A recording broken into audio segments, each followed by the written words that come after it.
I don't understand this podcasting thing. How come you boys can't have those keg parties like all the other nice boys do? Y'all are nerds.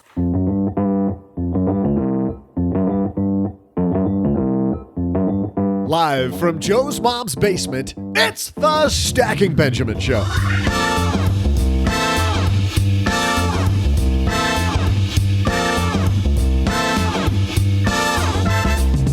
I'm Joe's mom's neighbor, Doug. Hey there, dudes and dudettes. It's the anniversary of Woodstock, so I've convinced Joe's mom to put on a huge show in the backyard featuring my amazing magic tricks. More on that later, but we're pulling a big rabbit out of the hat today, sawing this podcast in two right around the halfway mark with the amazing hosts of the Being Boss podcast and authors of the book by the same name, Kathleen, Shannon, and Emily Thompson. But that's not all. In our headline segment, Brad and Angelina are in the news. Too bad they're having trouble getting their 15 minutes of fame, huh? Plus, we'll discuss why one publication says you might want to lease a car for your teenager. We'll also answer a listener letter from Bill, who has a great idea for the show, and still share some incredible Woodstock-themed trivia. And now, two guys who are the Snoopy and Woodstock of this here podcast, Joe and O-G.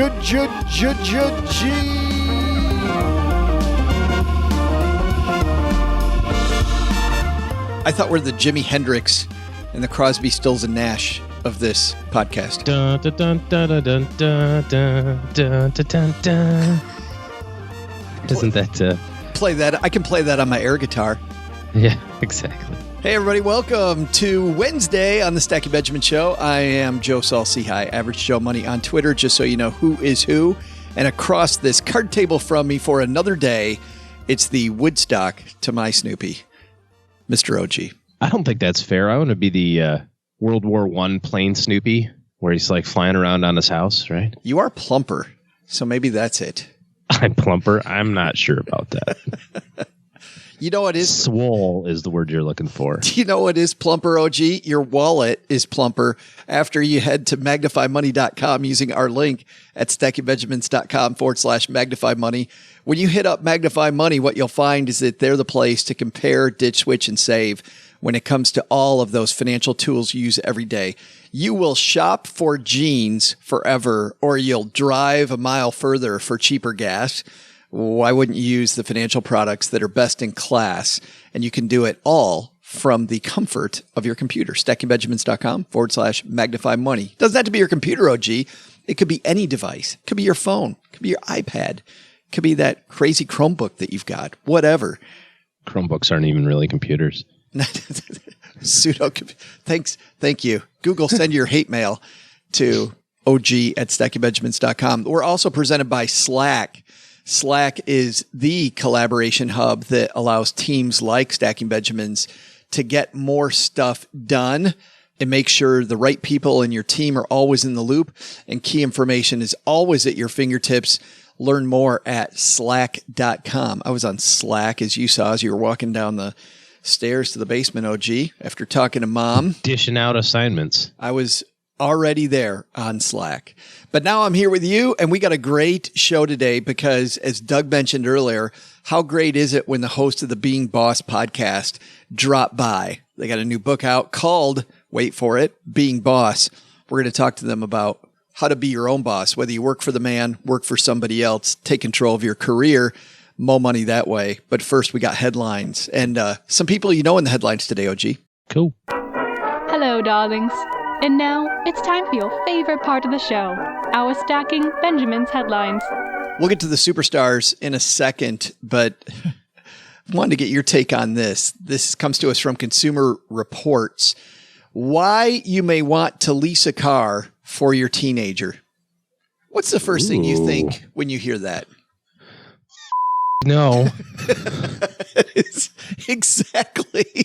That was exactly why I wanted this to be a headline. Because and let me be clear, I don't think it in terms of leasing versus buying. I would never in a trillion years get my kid a brand new car.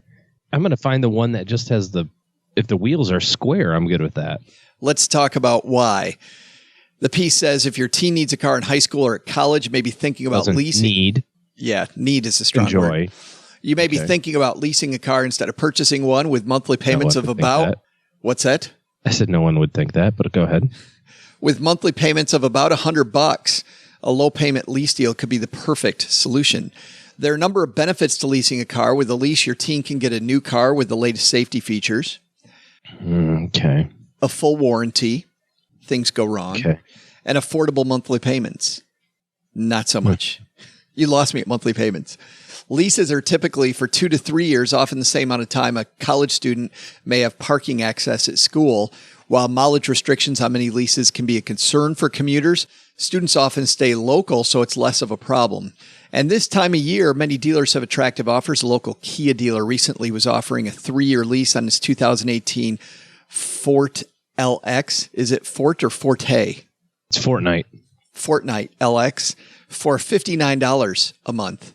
The deal required an upfront payment of about $2,800, about the amount, by the way, that I would spend total on a car. It says, how much is your payment, sir? Well, we can get your payment down to $59. We're just going to need you to write a big fat check. It's all the same money, people. All right, go ahead. That's where they get you. So you could get a brand new car for less than $5,000 for 3 years of use. A Toyota dealer offering a 3-year lease on a 2018 Corolla IM for just $119 a month, plus an average upfront payment of $2,000. The total would come to just over $6,000, of course, plus fees and taxes. Instead of leasing, you could buy a used car. And tip and gratuity. Instead of leasing, do you always tip your car dealer? I do. She's awesome. I tip my car dealer. I say, don't drink your bathwater. That's best tip ever.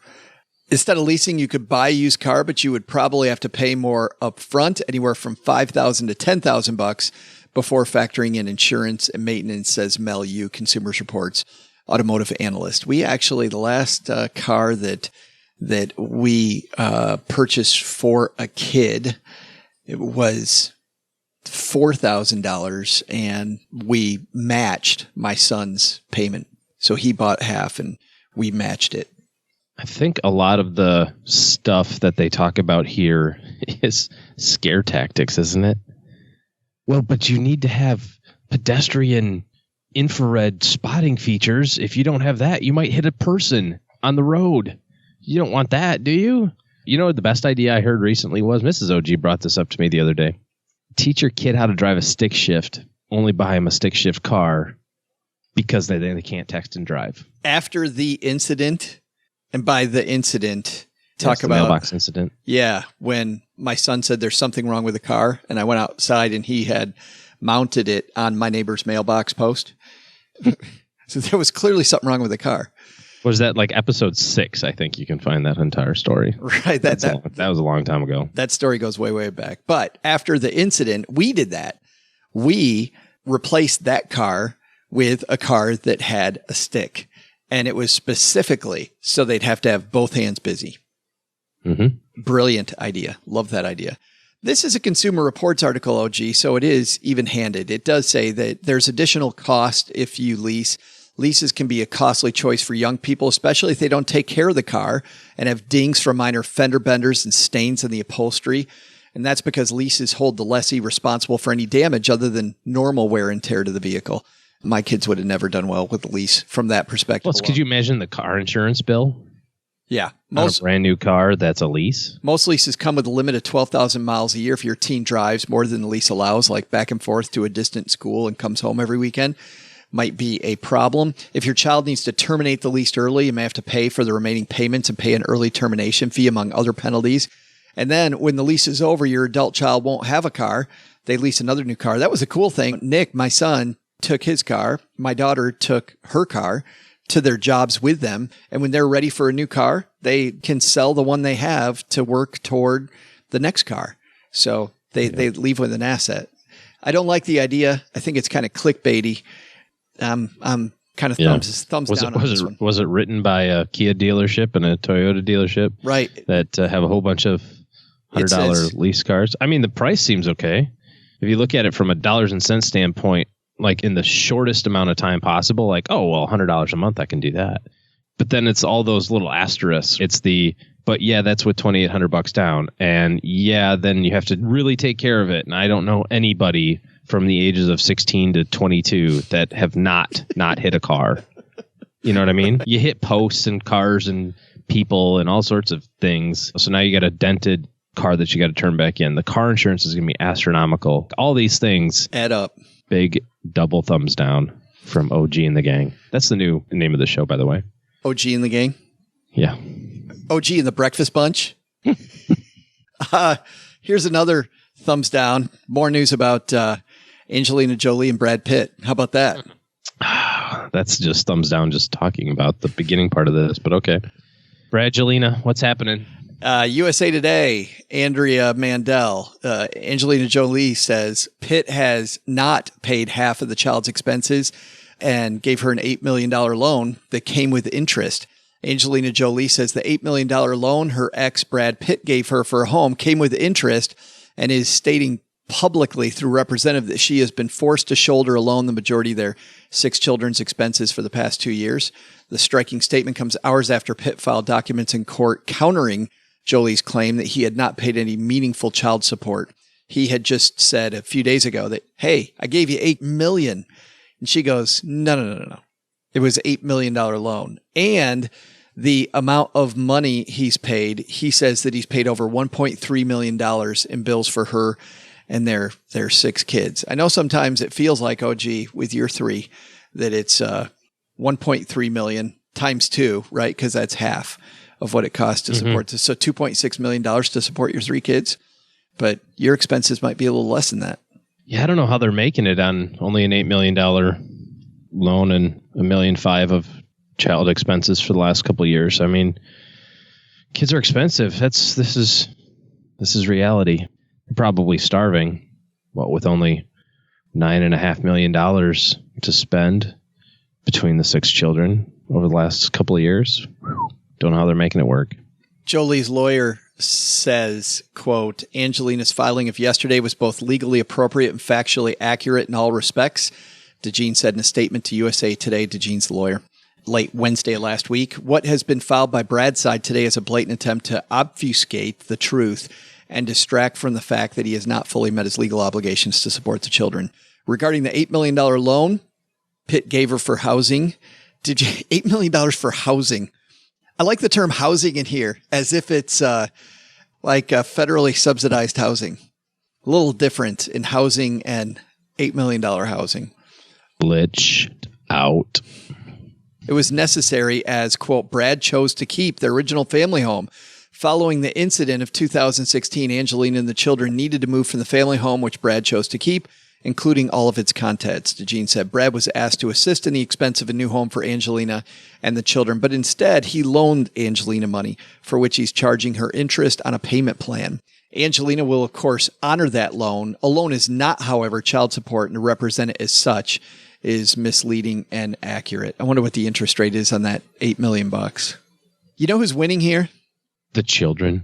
Well, no. The attorneys are, though. This stuff, every time they go on and on, it's another high five. I just kind of wonder how many people actually give a crap about this from the perspective of, like, those numbers are so far out of the realm of reality for 99.997% of the entire world population that I roll my eyes, you roll your eyes, everybody else that reads this article rolls their eyes. Like, there's very few people that go, well, $8 million doesn't buy a really nice house. There's some people that actually see that, but most of us go, come on, really? Yeah, you having trouble feeding your family on $1.5 million over the last 2 years? I would love to see what those expenses are. And I get that somebody in Angelina Jolie's work who's traveling quite a bit, has commitments to keep the lights on. Obviously, with her career, she has some extraordinary expenses. Is it still $2.6 million? Now, isn't she also not in that house right now because she has her children in London with her so she can film a movie, and so they're leasing a new home? So now 2 houses? I don't know. I don't. Yeah. All I know is it would be interesting to dig into the balance sheet and say, how much? $2.6 million. Do you really need 7,000 bottles of wine? I mean, is that Is that something that's totally necessary? Do you need a Canon at the top of your home looking at you? You're talking about Johnny Depp. Johnny Depp. Yeah. Yeah. I don't know what the point is there. It looks like lawyers are making a bunch of money, and I want to be one of Angelina's kids. If it's $2.6 million, take care of him.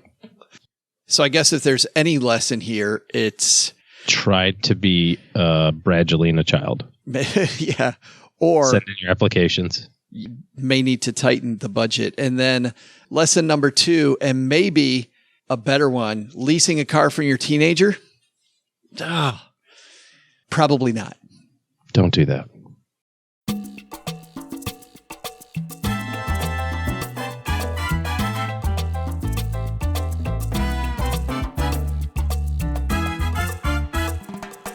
Well, I listen to their show when I go out on my morning run, but now they're here in the basement. They have a new book out, which is titled, shockingly, the same thing that their hit podcast is titled. The Being Boss Show is a show all about taking control of your life, and whether you're a side hustler, entrepreneur, freelancer, you work for the man. They've done some exciting interviews, OG, with people like Brene Brown, Marie Forleo, Ramit Sethi, Danielle Laporte. But now they're coming to do an interview with us. Let's say hello and get some great life tips about being the boss of your life from Emily Thompson and Kathleen Shannon.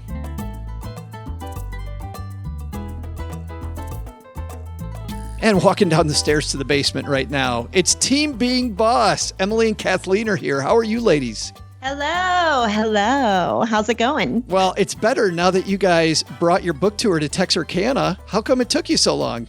We went the long way around. I was just telling Emily, it's funny that we're in Texarkana. I was born in Texas and grew up in Oklahoma. So I'm kind of in your neck of the woods. I know you're not that, in the big scheme of things, you're not that far from me. Let's talk about your businesses, because both of you bootstrapped your businesses. Emily, you want to talk about how you started your business? Absolutely. So I started indie shopography, my first sort of, online business. Actually, my second online business, but we will not go there. First online business.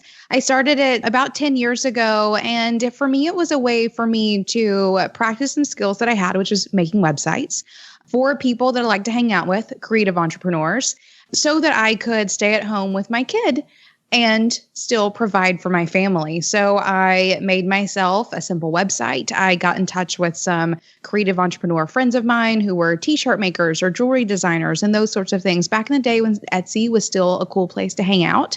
Not that if you hang out there, you're not cool, but I'm just saying. And I started it from nothing. I grew it into a small agency. I've since sort of taken it apart so that I can go into some other directions. But I bootstrapped it because the internet is a really great place to do things like that, to start businesses with as little money as you possibly can. I want to dig into that in just a second, but Kathleen, to bring you into the conversation, you bootstrapped your business as well. Yeah, sure. I got my career legs under me growing up in advertising as a senior art director. And then I quit to start working for myself. I started a branding agency with my sister. We continue to double our revenue and our team and our clients every year. So we've just continued to grow. And I think that part of it is that growing up in a place like Oklahoma, you don't know much more than bootstrapping. It's not like we grew up around angel investors and we weren't getting any of that sweet, sweet oil money. Like, we just don't come from that kind of family. So we really had no other option than to just start from the ground up. And I truly think that starting small in that way, not having debt and not having anyone calling the shots other than you, is a really fantastic way to grow and learn. I feel like Emily and I both basically have our masters in business just from figuring it out as we go. That was actually my next question. You love the idea of bootstrapping a business because you can, I guess, to your point, make a bunch of mistakes and it doesn't hurt you as bad? Right. It doesn't hurt you or other people. It's just you sort of taking the heat as it comes, and you have so much more room to wiggle through the problems to find the right solutions. And look, we're like type A creatives here and type A business women here. And we do not want to hand over our control or power to anyone else who's going to try and tell us what to do. And so I find that happening so often in businesses that gain investors that they start losing the creative direction and control and the vision of the business that they were creating in the first place. Was there ever a time, though, that either of you borrowed money for your business to get ahead quicker? I have never borrowed money to do anything in business. No. I borrowed money once from my parents. I think it was my other business that I run is I invest in real estate. And I had just purchased a rental home, used all of my cash like an investment property. And then I found a house that I personally wanted to live in. So I borrowed like $15,000 from my parents for a down payment. And I paid it back within like 3 months. Isn't that the way it always happens, though? You just deploy your cash one place and then you find this ultimate thing that you just absolutely love. A lot of people think, maybe listening to the show, well, I don't know about becoming an entrepreneur, even as a side gig. Kathleen, you never saw yourself as an entrepreneur, you say in your book. No, I still don't see myself as an entrepreneur. The other day I was thinking, oh, maybe I should go get a day job. This is just too scary and hard. And I was like, oh, wait.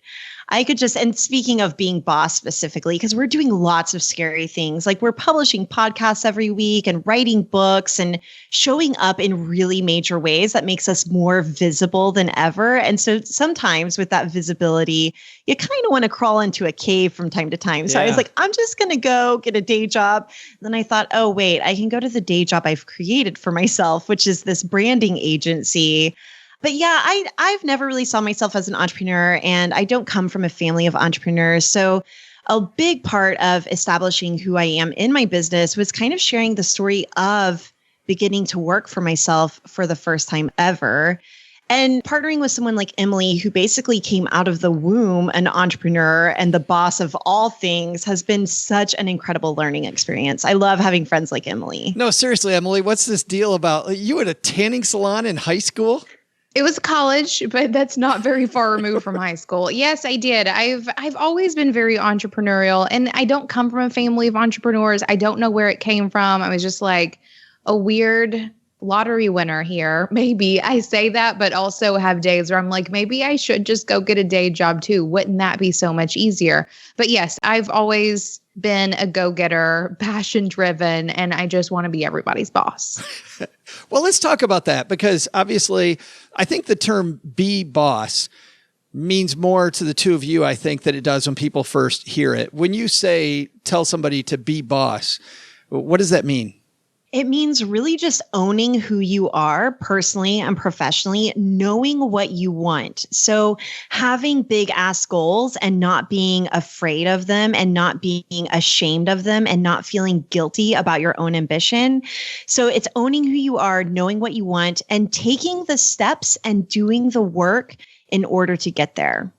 Emily? That's about it. That is about it. I mean, if for us, it's not about being the boss necessarily. We do talk a lot to creative entrepreneurs, the people who want to be the boss of themselves and how it is that they make money and also of other people. But we do also see this idea of being boss as being applicable to absolutely anyone, whether or not you are the boss, because it is just those main things of you know who you are, you know what you want, and you're willing to do the work to make it happen. As I was reading through your book and defining this, which is being boss is such a powerful concept, the way that you present it, it reminds me of this management guru, Tom Peters, who talks about don't wait for, even if you're a waiter at a restaurant, don't wait for somebody else to train you.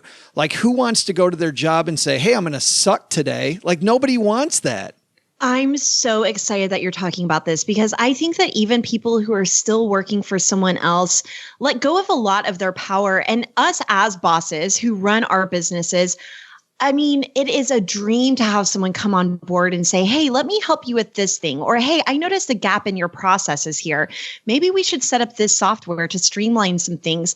You can be such an asset and you can have so much control. And you probably know this term, Joe, of managing up and leading upward. And you simply do that by making everyone else around you who you're working with make their job easier in whatever way you can. And that is something that Emily and I still do to this day with each other. We're always pulling in and saying, hey, how can I help you? So it's not just about bossing other people around. It's about really being a leader and owning your role, owning your job, and then really just going above and beyond to make it what it is that you want it to be. So an example of this that we get a lot is people are like, well, I would love to have a podcast, but I work a day job. I don't have the time. Well, hey, have you ever thought about pitching your boss as to starting a podcast within your organization or within your small business? They would probably love that and pay for you to do that on their dime. I see that. It seems like I go to podcasting conferences and you see that people are like, hey, my boss sent me here because I said, let's do a podcast. And they said, great, you get to be the host. Fantastic. And now they're learning everything, to your point, Kathleen, on somebody else's money. But my question is this, while we're on this topic, what's the difference between managing up and being an insubordinate a-hole? Right? What is the difference? I think it's respect for yourself and everyone within your organization and taking on the responsibility of being boss of your own role. So whether this is you as the boss of someone else, or if you have a boss, you're your own boss too. And people forget that. They count on someone else to tell them what to do or how to act or behave, whatever it may be. And we literally are giving away one of the most basic powers we have, and that's our ability to be boss of ourselves. I think if you can do that and sort of line that up with some good person values, you're not going to be an insubordinate asshole.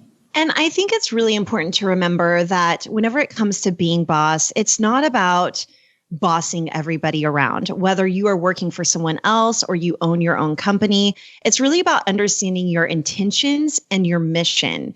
And if you're going into that with a lot of clarity and a lot of action steps and a lot of thought behind it, you're not going to come across as someone who's just trying to make waves. You're going to come across as someone who's trying to make change. Yeah, help the team. Speaking of important concepts, you have so many important concepts in your book. I want to focus on just one area because obviously we won't have time to go through it all. But I want to talk about this foundation of being boss because you have some foundation terms in the book. And I want to walk through these if you don't mind. Let's start with mindset. You say you can't be boss if you aren't in the right frame of mind. What is the right frame of mind? Emily? I think a part of it is believing that you've got this, that you have the ability to do whatever it is that you want to do. Without that mindset, all the other things will not fall into place for you. But how do you get that? How do you get there? Because I just meet some people who just are so far away from being there. Well, they might not be boss. I'm just kidding. If you want to be boss and you really need to work on your mindset, it really is about cultivating confidence. And you can do that in a lot of ways, from developing a morning routine, setting in place the habits and routines, which I'm sure we'll talk about next, that help you kind of behave as if you are someone that's confident, to actually doing some things and doing some thought work that will help you visualize what you want and find evidence for what you've accomplished. Let's do that next. I'm going to skip the next one. We'll come back to it. But while you're on it, Kathleen, habits and routines, give me an idea of a habit or routine that you have that makes you an effective boss. Okay, so I actually just moved across the country from Oklahoma City to Detroit, and people kept asking me, how is that going? That's a huge move. You've moved away from all of your family. That's really intense. I have a 4-year-old. My husband started a new job, just a lot of stressful life changes all at once. And people asked me how I was handling it, and I truly felt like it was pretty smooth. And it's because I relied on these habits and routines that I've put in place so that I can be grounded, so that I can be on point, and so that I can do the work. And so for me, that especially looks like a morning routine. So in the morning, I wake up, I get my kid ready, send him off to school. I'm having my cup of coffee. I'm doing some journaling. I might be doing some meditations or candle concentration exercises. Then I'm hitting the gym. And then by 10 a.m., I am working. And I know for some people, they might be like, oh my gosh, Kathleen, that's great for you, but I've got some work to do. I will say that these habits and routines have made me incredibly efficient and incredibly clear whenever I am sitting down to my work. I'm hammering out at least 8 hours of work within 5 hours of time. Awesome. Emily, how about you?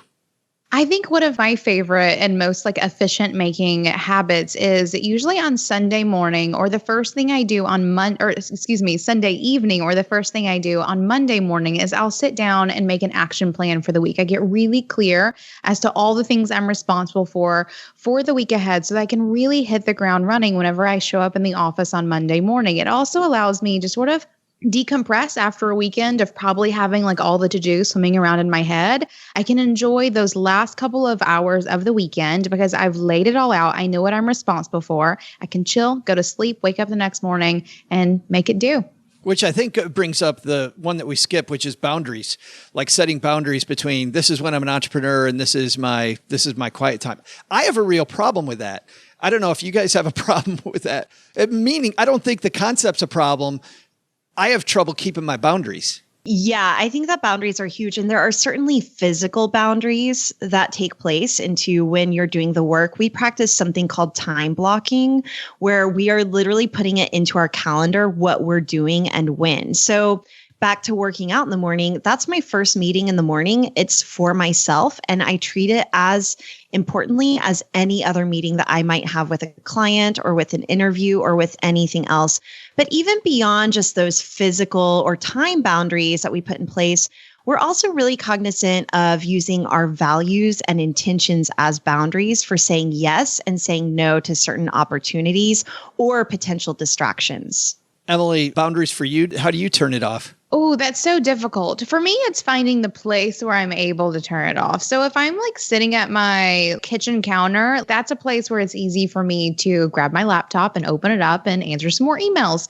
But if I'm sitting on my front porch, for example, that is a place where my mind is so turned off. I can watch what's going on in the neighborhood. I can watch the squirrels play or look at flowers or whatever it may be. So you'll physically move. You will physically get up and move, and that does. Oh, that's cool. Absolutely. Absolutely. And so I know if I ever need to just turn it off, I can go out to the porch and be kind of a whole different person.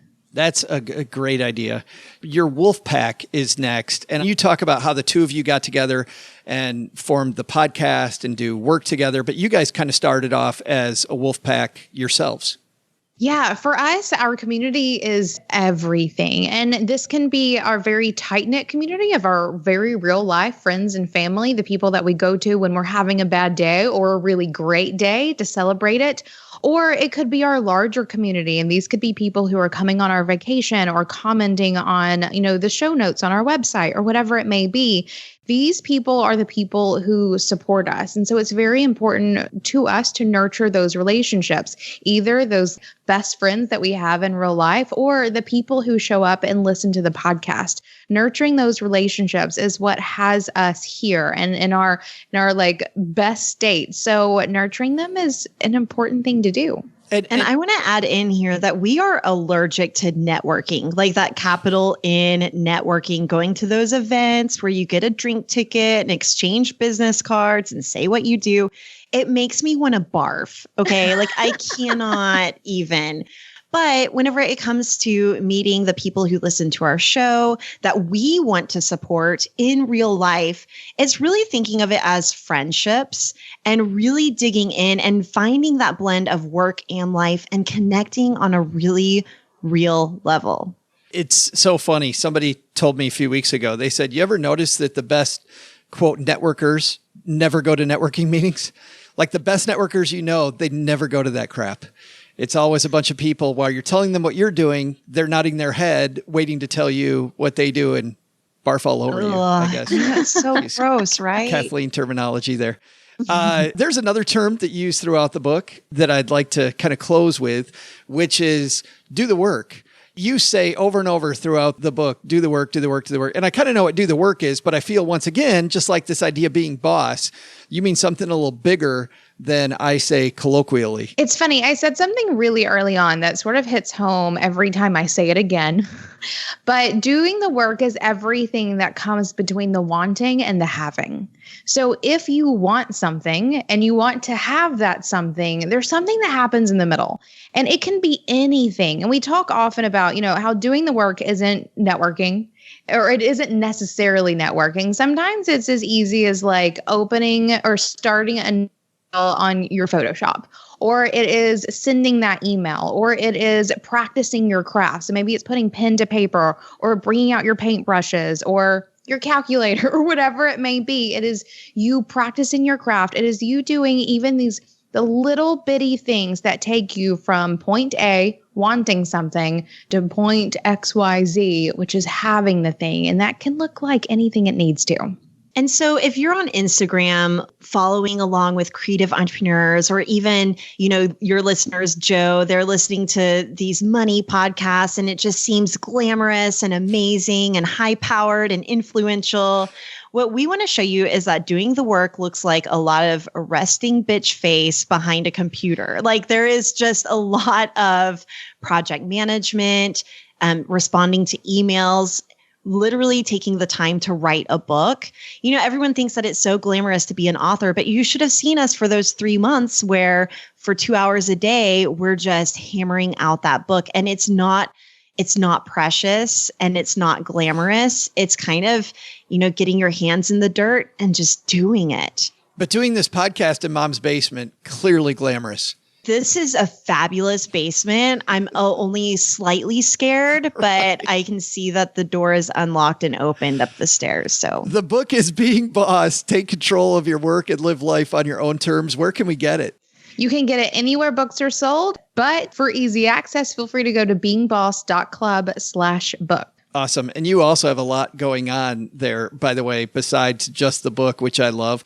I would be remiss if I didn't talk to you about the awesome podcast and the great work that you do on the podcast. For the two people listening that don't know about the Being Boss podcast, tell us about it, because you guys go on runs with me and I find myself laughing at Kathleenisms halfway through my run all the time.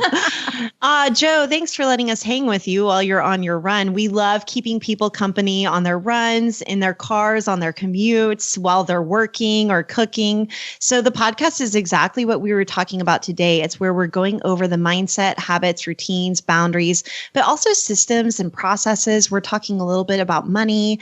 We're going over all of it. And really what it is Emily and I hitting publish on our business bestie conversations, because we have found so many aspiring entrepreneurs and freelancers and small business owners feeling really lonely in their ambition, and no one's talking about what it takes to do the work. We're also interviewing rock stars like Brené Brown, Marie Forleo, Ramit Sethi, lots of incredible people. And you can find that wherever you listen to podcasts. Awesome deal. Wherever they're listening to this one.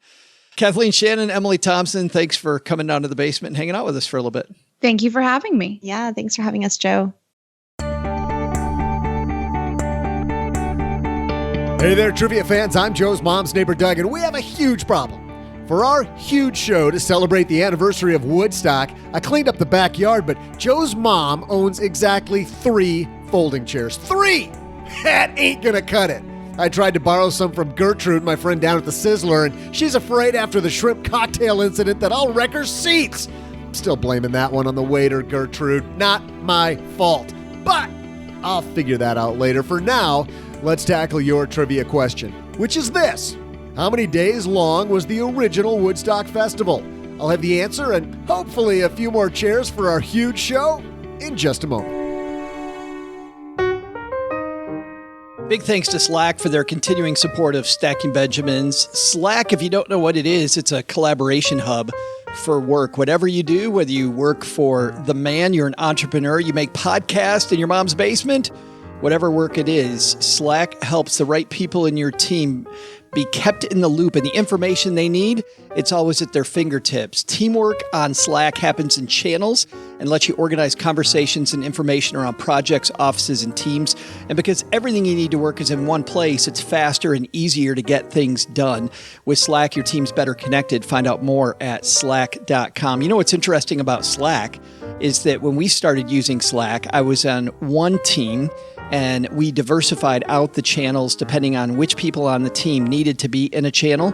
We diversified that out. Well, now I have 3 different teams, and it's so easy to add different work groups as you join different projects. But you got to watch yourself. You don't want to get overworked and on too many teams because they make it so easy for you to drag and drop file sharing that works with all the apps you already use like Jira, Salesforce, Zendesk, and Google Drive. You can tailor Slack to your work with more than 1,000 apps, and they have mobile apps for iOS and Android that sync seamlessly. So no matter where I'm at, I can always pick up where I left off, no matter where I am. If Steve needs me to listen to a file, or maybe Doug was wondering about pronunciation, Doug and pronunciation, those two don't mix. So I help him using Slack. It connects all the tools and services you need in one place. That's Slack, where work happens.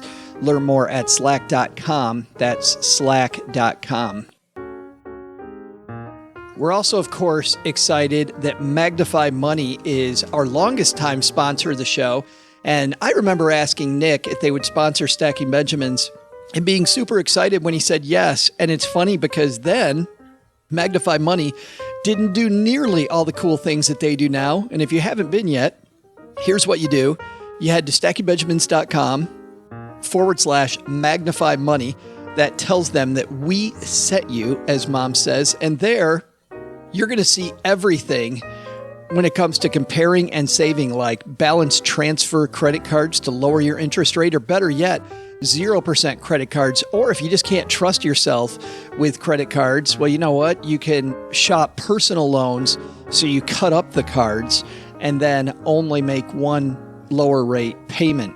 When it comes to bank accounts, there's checking accounts, savings accounts, linked checking and savings, CD rates, and with your student loan refinance, parent plus loan refinance, and auto loans on top of that, and much more.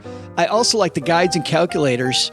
On the calculator section, we never talk about this. There's money personality quiz, difference between balance transfers and personal loans, like we were just starting to get into a second ago, student loan refinance calculators, credit card payoff calculators, using the snowball method or the avalanche method calculator, personal loan calculators, how much house can I afford, and then guides to eliminating debt, how to complain when something's wrong on your credit score guide, and of course your credit monitoring and ID theft guide, and their award-winning blog. StackyBenjamins.com/magnify money gets you all that, and the average person saves $450 when they go.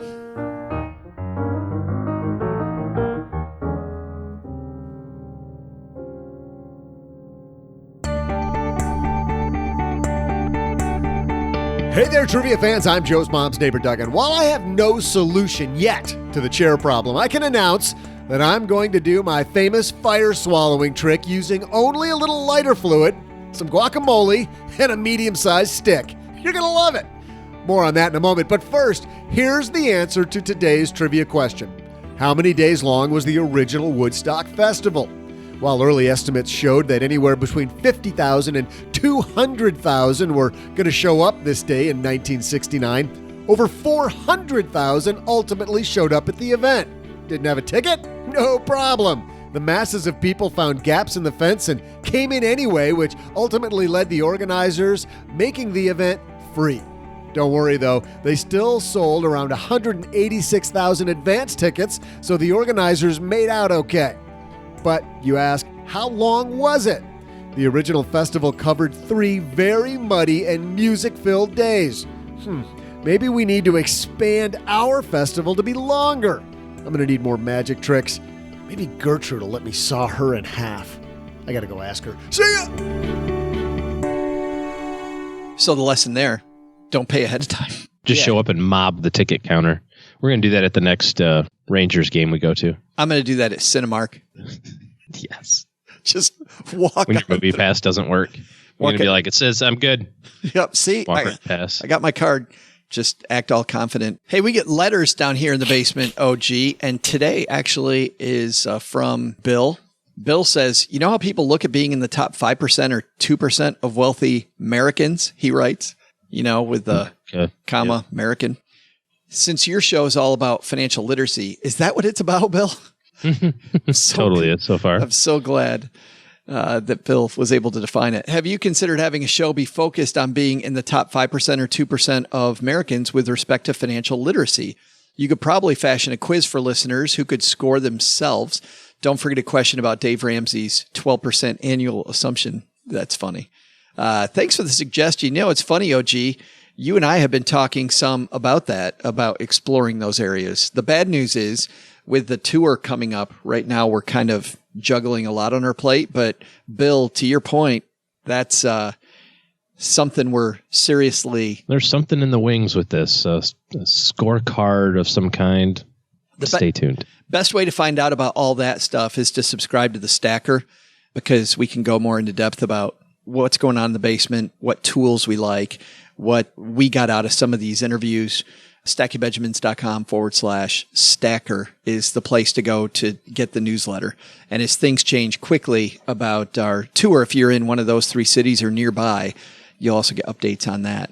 Thanks for the letter. By the way, if you've got a letter for the show, head to StackyBenjamins.com, and across the top of the page, you'll see questions for the show. Click that link and you'll find all the ways to interface with us and ask questions. We love getting questions, or to Bill's point, we love getting comments about the show.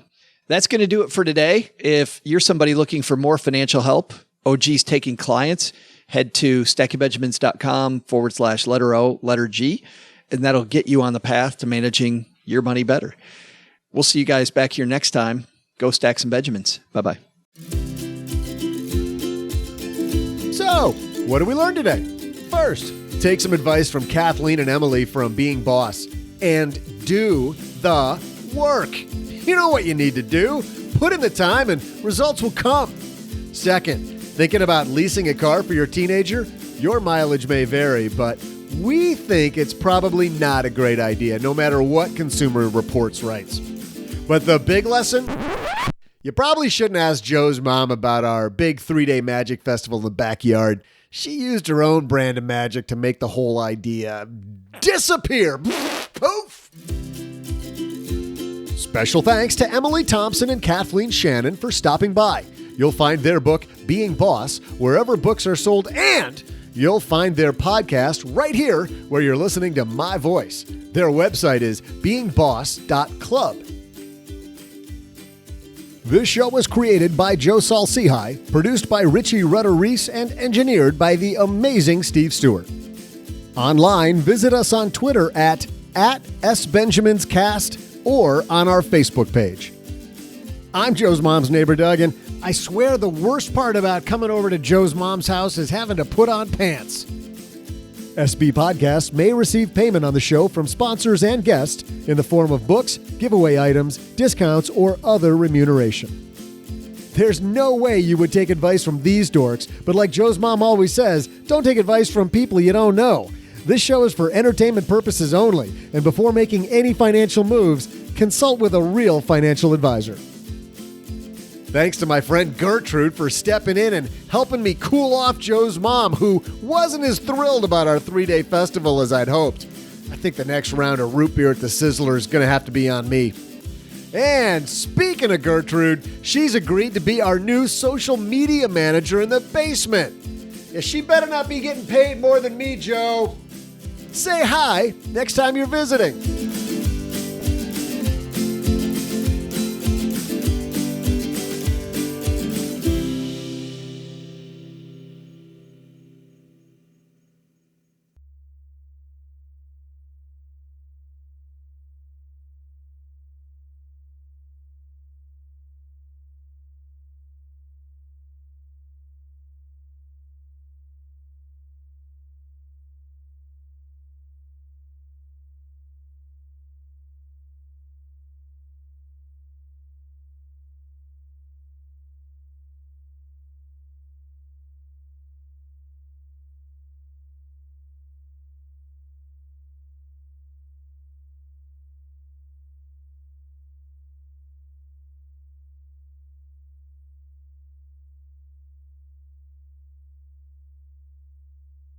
I wanted to tell you the story of my first car accident.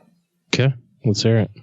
So it is the second time I drove a car with only me in the car. And I remember being so excited because I got this freedom. I didn't realize, by the way, I was going to become Go Fetch It boy, like my kids became for me. We're in the middle of making dinner, and we realized we don't have an ingredient. And I got to play eeny, meeny, miny, mo with which twin was going to go get stuff. And they caught on to that much quicker than I did, by the way. First, I'm like, oh, cool, I'll go to the store. This is going to be great. And then it only took me about 3 months. In my memory, it took my kids about 4 days before they I'm good, Dad. Yeah. We don't need Parmesan cheese for our spaghetti meatballs. Pass. Don't need meat in our meatballs. So I am driving into the huge town of Vicksburg, Michigan, from out in the country where we lived. And I get to a stop sign at a T, right? And I'm in the bottom of the T coming up on the road that's going horizontally, left, right.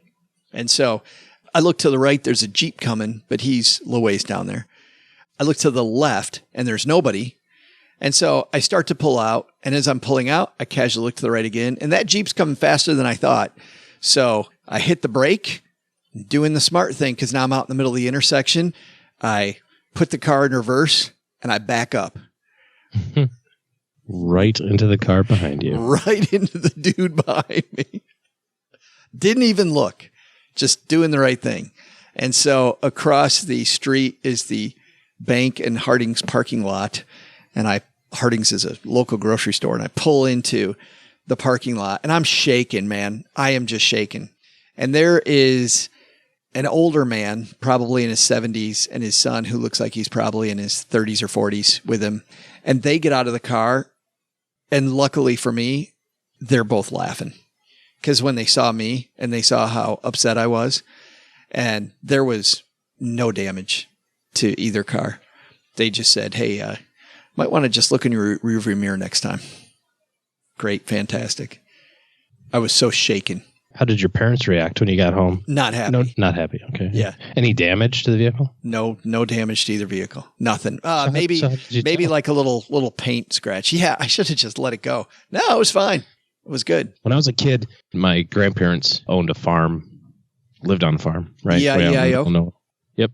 There was always old vehicles out there. So I was driving when I was 10. If I could stand, I'd have to stand on the floorboard to reach the pedal and drive, but we would get to drive around the farm, out in the woods and everything. Who cares? And so my brother and I are driving back and we figure out that there's this route we can take where we can get it up to about 40 or 50 miles an hour, this pickup truck. And that's living, dude. The 1974 Chevy pickup truck driving 40 miles an hour through the woods. And I get the bright idea. We're behind there's a kind of a hill. And as long as you're behind the hill, you couldn't see the house, which means the house couldn't see you. So I get the bright idea that let's see what happens when you grab the bottom of the steering wheel and turn it as fast as you can in one direction. What could go wrong? Yeah. What happens is a blur, and then you're eating dirt with your brother on your lap. So we tip the truck over on its side. It's all a rusty, dirty pickup truck anyway. So we finally flip the thing back over. We come rolling back down the hill, park it. Both of us are looking at each other like, if you don't say anything, I won't say anything, right? Grandpa and my dad both look at us and say, you guys done driving for the day? We're like, oh yeah, yep, we're good. Don't want to do that anymore. Click, here are the keys. Have a nice day, right? So we figure we got away with it. It was probably about 20 years later. I'm sitting talking to my dad about grandma and grandpa, and he goes, yeah, remember that time you guys flipped the truck? And I went, huh? What was that? What do you mean flip the truck? I don't know what you're talking about. He says, oh, you think grandpa and I didn't know what you were doing? You knew exactly what you're doing. My dad, the fruit farm that my dad grew up on was on the end of a lake, and he and my uncles used to go out on the lake with the cars. And I remember him always saying, man, if your grandpa had known what was going on, I would have got my butt kicked. Yep. The only thing glory days. The only idiotic thing I did like that was I had a dirt bike, and we'd ride around the trails out behind our house. And I got this idea after watching the Kentucky Derby that if I put my head down by the handlebars like the jockey, you'll go faster on the back of a horse and stick my ass in the air, like it's just going to be cool. And initially I felt cool. I go around a corner and this limb had fallen across the thing. And I hit this with the front wheel. My face goes right into the handlebars. I took out my front 2 teeth, bleeding all over the place. Just a You fit in real nicely then here in Texarkana. I was wondering, just an unbelievable moron. If you had your top 2 teeth taken out when you moved to Texarkana, or what? But no, you had that done in advance of your trip. So now you got the 2 front teeth miffing. All I want for Christmas is my two front teeth. My two front teeth. Luckily, I was young enough. That Were they your baby teeth? Yeah. Luckily, I was young enough that it was baby teeth. But the new ones came in. And in college, my front right tooth was always gray. And my dentist said, well, that's because all the nerve damage and stuff was done. So my front teeth, people that meet me, my front two teeth are caps, or what do they call them? Crowns? Veneers, as they call them. Fake. Yes. Yeah. They're fake Fake teeth. news. Yes. Right. Your right. teeth are fake news. You are fake news. On that note, Cheryl had the opportunity to meet Steve Yzerman, the old captain of the Detroit Red Wings and president, I believe, of the Tampa Bay Lightning. But when she would meet him, because of the very casual situation that it was, he would never wear his teeth. And she said it was just weird. She'd say something and he'd smile, and he's got these missing teeth. And it was just always kind of strange to see Stevie Y without his teeth. Mm-hmm.